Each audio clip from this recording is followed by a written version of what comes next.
Alright. Ma'am, pwede po bang, pwede po ma-share mo po sa Muya, iheras din do sa Muya, especially ini yung napangganahan ni Kuya Ricky Almario, especially di sa kickboxing. Ano po ini yung Philippine Encuentro 44 Search for Hero? Ang Philippine Encuentro Championship, sila po yung grupo ng mga martial arts na gumagawa ng monthly event sa Makati, national event. Lahat ng mga taga galing pa po ng iba't ibang region sa buong bansa is nagpapadala ng mga atleta. So yung anak ko, representative siya ng Region 5. Always siya po yung pinapadala namin at ipinaglalaban sa kickboxing sa kids division under 25 kilogram. Ano po siya, naging in-house athlete doon sa sa Catalan Fighting System Philippines. Tapos pag may event yung Philippine Encuentro Championship, ano po siya, ini-entry para mas lalong makita yung improvement ng bata. Wow! Ano po ma'am yung napanalunan ni Kuya Ricky Almario dito po sa kickboxing na pong ito? Sa kickboxing po, nagkaroon siya ng, ayan, yung mga medals niya, yan po yung kanyang 3 golds consecutive winner. 3 golds po yan. Tapos, dapat po sa Batang Pinoy kasali siya, kaso yung sa weights niya, hindi lang po siya nakapasok sa weights. Pero by next year, kukunin na po siya ulit ng iba pong, ng municipality for the, mag-represent ng kanilang school.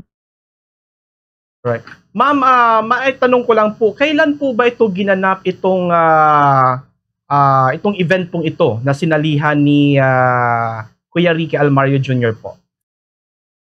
Noong July, September, at saka noong August. Kasi monthly po yung event ng mga regional lumalaban para sa search for more Filipino heroes. Actually, yun talaga po ang aim ng Philippine Encuentro Championship is makakreate pa ng mga elite athletes natin na ipinapadala sa ibang bansa. Actually po, pagka nanalo sila doon na nakita ng Philippine Encuentro Championship na talagang pang world class na yung skills ng mga bata na lumalaban sa PSC, sila na po mismo ang naghahanap ng pwede nilang labanan sa ibang bansa. Wow! Ma'am, bilang isang mother, parent ng athlete, na si Kuya Ricky, ano po yung pakiramdam mo po, ma'am, especially sumasabak siya sa mga ganitong laro? Delikado po ba ito, ma'am? Especially kapag mga ganitong kickboxing, syempre, sa murang edad ay natututo na siya sa mga ganitong laro po. As a parent, pagka gusto mo talagang lumaki ng matatag yung anak mo, dapat isabak mo siya sa mga ganitong uri ng laro. Unang-una, ang martial arts ay meron siyang deep concept ng discipline. Ang mga kabataan natin ngayon is more on gadget addiction, tapos yung social media na influence, kaya yung kanilang mga attitude nagbabago. Ang main reason ko kung bakit dinala ko siya doon sa training camp together ng kanyang mga kuya at pinsan is dahil na a-addict na sila sa paggamit ng mga gadgets. So pag inutusan ni Lula, magadabog-dabog, so before sabi ko, hala, ang sweet-sweet yun sa akin dati, tapos ngayon pag inuutusan kayo, diba, ganyan yung mga bata natin ngayon. Ako as a parents, nakita ko yung difference pag naipasok mo siya sa martial arts. Hindi ako natatakot kasi yung pinagdalhan ko is the Catalan Fighting System Philippines. Yung training camp na kung saan professional, mga world-class, home of champions yung pinadalangkon ko sa kanya. So lahat ng mga coaches doon is international recognized at mga talagang champion, which is yung mismong si Sir Rene Catalan, ang head coach ng Catalan Fighting System Philippines. Siya yung naging 6 times na world champion natin. Siya yung lumaban ng straight sa 1 championship. So hindi ako nababahala na mapahamak yung bata kasi mga professional yung nag-handle sa mga bata. Especially doon sa Filipino Encuentro Championship. Kompleto sila ng amenities para to protect the fighters or the athletes natin. All right. So, sa ganitong pagkakataon, ma'am, especially, halos, it is our pride being a Bicolano na meron tayong mga ganitong kabataan na sumasabak sa laban ito. Ano po, ma'am, ang panawagan mo, especially support from the government, from the NGOs, na tulungan ang ating mga kabataang atleta? Opo, support from coming our government. Kung tutuusin, hindi naman namin kailangan tumawid ng ibang bayan para sana yung bayan talaga natin ang nire-represent namin no, ng anak ko. Dahil po medyo, alam naman natin yon na kulang ang support ng government. Wala man lang kahit anong pang ano ba. Kasi syempre, pag atleta napapagod yan, nakukonsume ang energy, ang nutrients, so need nila ng recovery. Kailangan may recovery. Kung nag-compete sa kanyang mga laban at kailangan niya ng mga nutrients, kailangan mga pambili ng mga vitamins, minerals para for the recovery ng bata. Isa yun sa naging dahilan kung bakit hindi siya nakapasok sa sa Batang Pinoy dahil nga yung recovery time niya is kulang, especially sa budget. Hindi namin kaya as a single parent, lalo kagaya ko, single parent dahil maagang namatay yung daddy niya. So kulang yung aming budget for the recovery ng bata. So panawagan ko sa atin, sa government is matulungan kami. Kaya nga po, actually nandito kami ngayon sa Capitol para magbigay ng ng courtesy call kay Gob. Tas may maiparating namin yung aming hinain, lalo kaming mga magulang na gusto lang naman namin is mabigyan ng magandang system ng ng disiplina ng mga kabataan. Kasi minsan, pag nanay yung nagtuturo, hindi pinapakinggan, pero because of my coach na iginagalang, mas pinapakinggan. Actually, itong anak ko, sa school before, sinasabi niya sa akin kahit ano daw daldal ng teacher niya, hindi niya naintindihan masyado. Pero nung nagpasok na siya sa martial arts, dahil sa kailangan niyang tandaan yung mga moves para hindi siya mabugbog sa cage or sa laban, ngayon kahit sa school na papakinabangan niya, mas madali niya nang naintindihan yung mga turo sa school.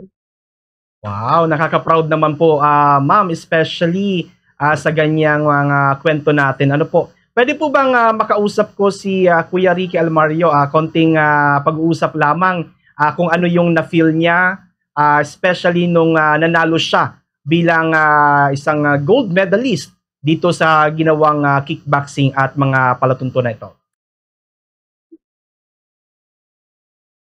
Alright. Kuya Ricky, ano yung na-feel mo nung nanalo ka bilang isang gold medalist? Masaya po.